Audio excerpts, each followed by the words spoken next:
British Columbia's housing affordability gap functions as a systemic mathematical ceiling that affects buyers across the entire province. We're going to look past the marketing brochures and the theoretical maximums your bank promises to find the honest math of home ownership. To see how these calculations play out in reality, we're testing three specific middle-class household incomes: $80,000, $120,000, and $200,000. We will subject each of these brackets to the same market constants: the federal stress test, current provincial interest rates, and the actual carrying costs of holding property in a BC municipality. A household's true affordability depends on the compounding financial constraints required to maintain a property, rather than the maximum amount a lender is willing to provide. Every buyer must clear the federal mortgage stress test, set by the Bank of Canada. This test qualifies you at a rate roughly 2% higher than your actual contract rate. It serves as a structural buffer against future interest rate shocks, prioritizing the stability of the financial system over individual purchasing power. From there, the Canada Mortgage and Housing Corporation dictates exactly how lenders view your household debt. Lenders calculate your gross debt service, capping total housing costs at 39% of gross income. Then comes the total debt service limit, capping overall debt at 44%. Every car loan or credit card balance directly reduces your available housing budget. By forcing you to qualify under these strict ratios at an inflated interest rate, lenders eliminate 15 to 20% of raw purchasing power before you even enter the market. For an $80,000 income, gross monthly income filters to a $2,600 GDS limit. Deducting property taxes, heating, and strata fees leaves a finalized budget of $1,958. Once the remaining budget runs through the stress test, this household qualifies for a restricted loan between $290,000 and $310,000. With a standard 5% minimum down payment, the maximum home price for this bracket sits at approximately $315,000. When looking at 2026, there are virtually no homes at this price point in Greater Vancouver, the Fraser Valley, or Victoria. Without any extreme down payment assistance, this income tier is heavily restricted to the North Island, in areas like Port Alberni. A $120,000 household income provides a baseline gross of $10,000 per month. This expands the math. The GDS limit rises to $3,900, yielding a usable principal and interest budget of roughly $3,250 after factoring in taxes and strata. That extra monthly space brings the allowable loan between $480,000 and $510,000.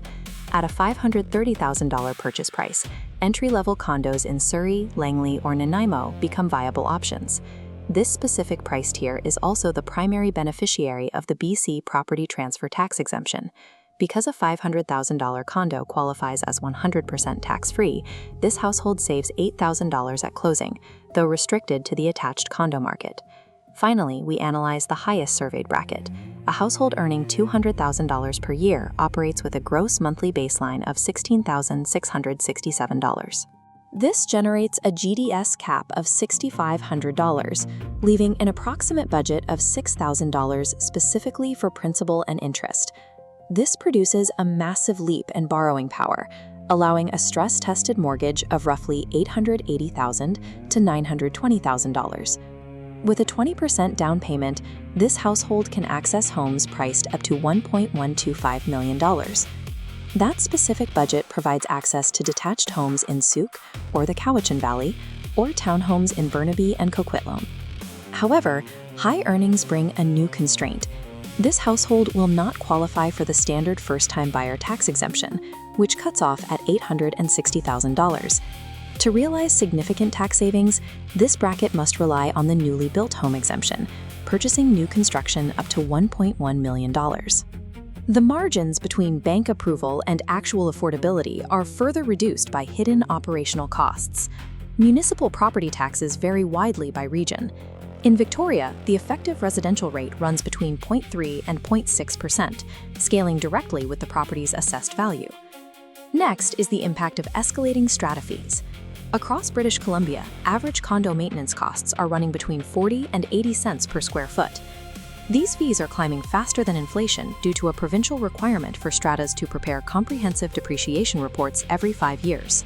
For detached homes, the homeowners must budget roughly 1% of the home's total value every year for basic upkeep.